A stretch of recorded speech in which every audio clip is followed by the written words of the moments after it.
Hello everyone! Kumusta po kayo? Ako dito okay lang naman. I'm still fighting, singing and dancing dito sa abroad. Today, I would like to share with you kung ano ang kadalasan kong ginagawa. So, since na malapit na ang pasukan for the next term, ako ay naglalaba ng aking mga damit, kumot at towels. Kung nagtataka kayo guys, kung ba't di ako nag-washing, kasi syempre wala akong washing machine dito sa room. So guys, actually may washing dito sa tapat ng room ko, kaso ayoko kasi lahat ng nagre-rent dito ay gumagamit. So guys, alam nyo naman, di natin alam. I mean, di naman sa maarte, kaso di talaga natin alam kung safe ba or hindi. I tried many times guys, kaso nangangati ang katawan ko. Feeling ko lilipad ako. Nilipad. So, sa kaalaman ng lahat, di ako marunong magamit ng washing machine. Joke.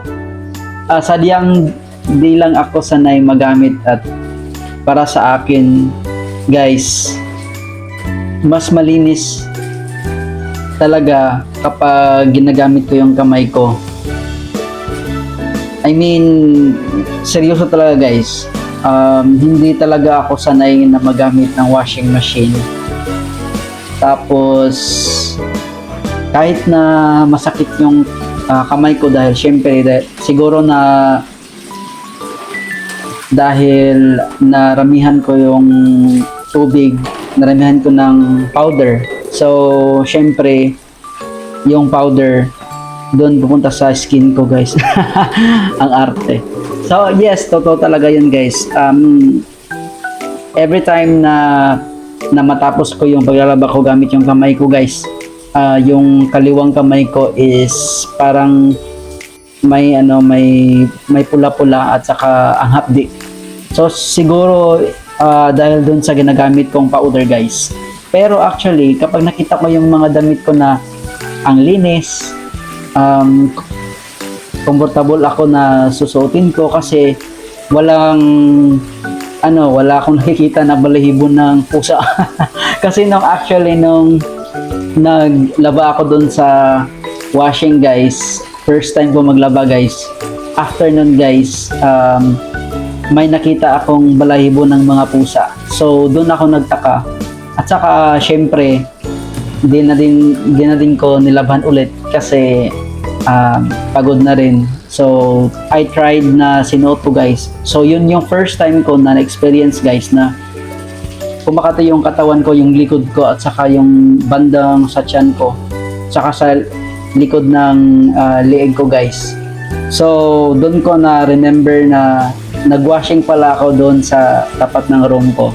So in the next day, so nag-decide ako na maglaba ng gamit yung kamay ko guys. So inobserbahan ko kung totoo ba or hindi, kung ano ba, dahil ba sa washing or dahil sa tubig. So yun guys, nung sinuot ko na yung damit ko,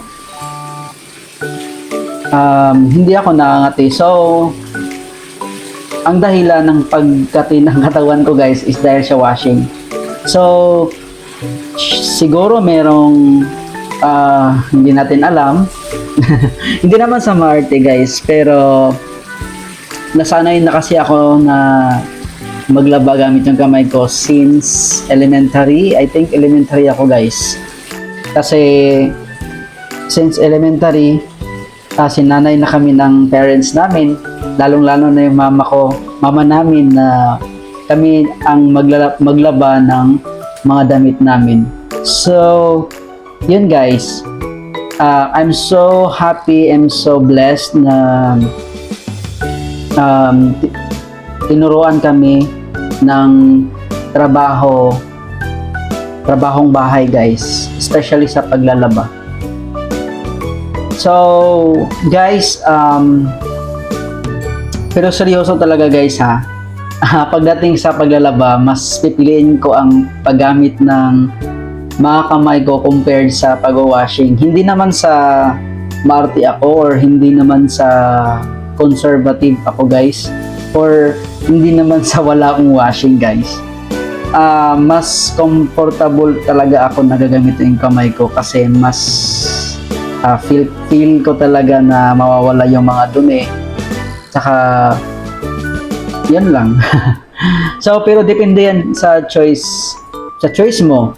Depende yan guys kung meron kang own washing machine at saka lalong-lalo na pagod ka sa work. Why not, 'di ba? So need mo ng washing machine guys. Nakadepende lang kasi yan guys sa choices mo, okay? Pero sa akin ha, sa akin lang guys, yun nga, conservative ako pagdating sa paglalaba. Ayoko ng, pero kapag alam ko naman na na yung mga nagamit ng washing machine, I mean, malinis or ganun ba, parang comfortable ka na, so why not, 'di ba? So dito kasi sa room ko guys, hindi ko kasi alam yung mga tao dito kung hindi ko alam yung tao kung saan pumunta or ganun or basta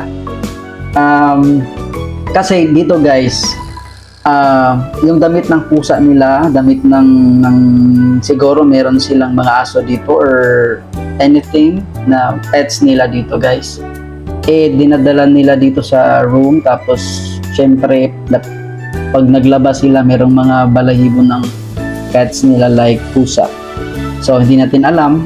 At saka to make sure na safe guys, so why not gamitin ko yung kamay ko para mag-alaba, right? So one thing na na-learn ko dito sa abroad guys is yung pagiging independent na tao. So thank you so much guys and have a great day. Bye.